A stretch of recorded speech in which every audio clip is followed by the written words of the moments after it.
Hola chicos, ¿cómo andan? Espero que estén muy bien. Esta vez quise hacerles un video de los cuentos maravillosos y de las características que tienen estos cuentos.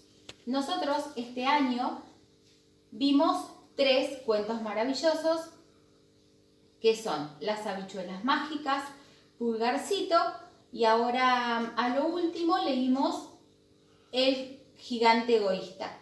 Ustedes conocerán muchísimos cuentos maravillosos más, como Caperucita Roja, Cenicienta, El gato con botas y un montón de cuentos más que se llaman cuentos maravillosos. Y hoy vamos a conocer por qué. Bueno, acá les puse una foto de las habichuelas mágicas, este otro del gato con botas y también, ahora lo último, El gigante egoísta. Bueno, vamos a conocer por qué son cuentos maravillosos. Estos cuentos son narraciones, donde suceden hechos sobrenaturales, es decir, acontecimientos que no pueden formar parte de nuestra realidad, como por ejemplo las botas que le sacó Pulgarcito al ogro, que cada paso que daba saltaba muchas leguas. Son relatos antiguos.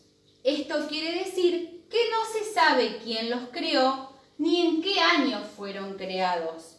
Seguramente ustedes se preguntarán cómo, si las habichuelas mágicas, Pulgarcito y todos los cuentos que leemos tienen autores.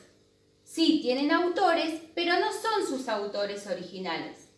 Los hermanos Grimm, Perrault, Andersen y Wilde son escritores que escriben lo que otras personas les cuentan.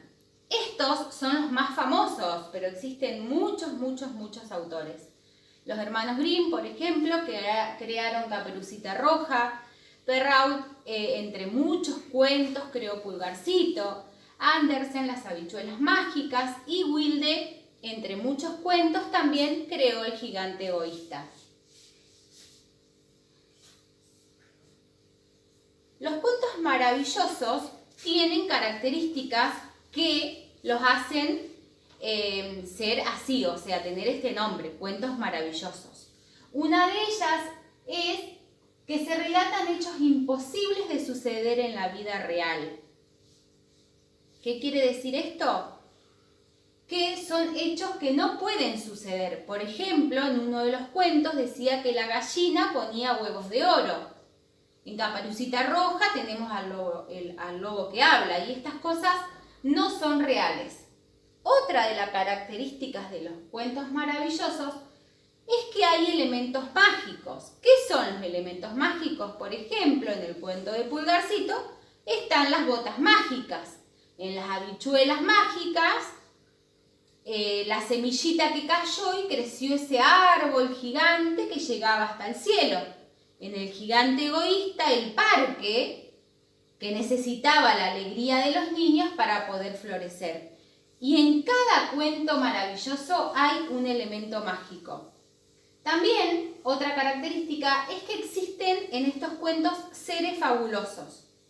En los cuentos que vimos, los seres son los ogros y los gigantes. Pero hay un montón, como por ejemplo, que estamos nombrando a Caperucita Roja, es el lobo que habla. También otra de las características es que están en una época y en un lugar poco precisos.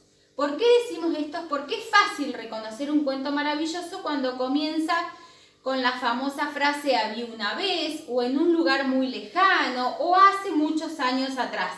No hay un lugar o una época precisa en el que podamos hablar, sino que podemos decir que es en un castillo o en un bosque, pero no dice exactamente en dónde se encuentra ese lugar.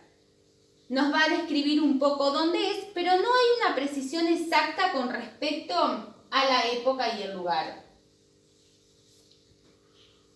Los cuentos maravillosos también tienen personajes que según la importancia que tengan se diferencian en principales, secundarios, protagonistas y antagonistas. Los personajes principales son los que hacen al cuento maravilloso, es decir, sin estos personajes no hay relato. Por ejemplo, en el cuento de Pulgarcito, si no estuviera él, no podríamos hablar de este cuento. Los personajes secundarios son aquellos que se pueden reemplazar fácilmente. Seguimos con el ejemplo de Pulgarcito. Por ejemplo, los hermanos. Los hermanos de Pulgarcito se pueden reemplazar fácilmente por otros personajes que el cuento seguiría teniendo la misma trama.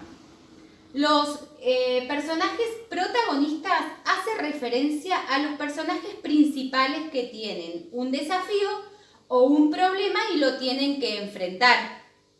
Y los personajes antagonistas se oponen al deseo o a la acción del protagonista. Es decir, intentan impedir que el protagonista consiga su objetivo. Seguimos con el ejemplo del cuento de Pulgarcito, donde el gigante que usa sus botas de oro que pueden hacer muchas leguas en cada paso, o en el gigante egoísta, el protagonista antagonista sería el gigante que por su egoísmo no florecen las flores en primavera en el parque. Si vamos al ejemplo del cuento de Caperucita Roja, también el personaje protagonista sería Caperucita Roja y el antagonista sería el lobo. Bueno, espero que hayan entendido las características de los cuentos maravillosos. Si no entendieron o quedó alguna duda, me escriben o me llaman por teléfono, no hay problema. Les mando un beso grande y espero que se estén cuidando. Chau.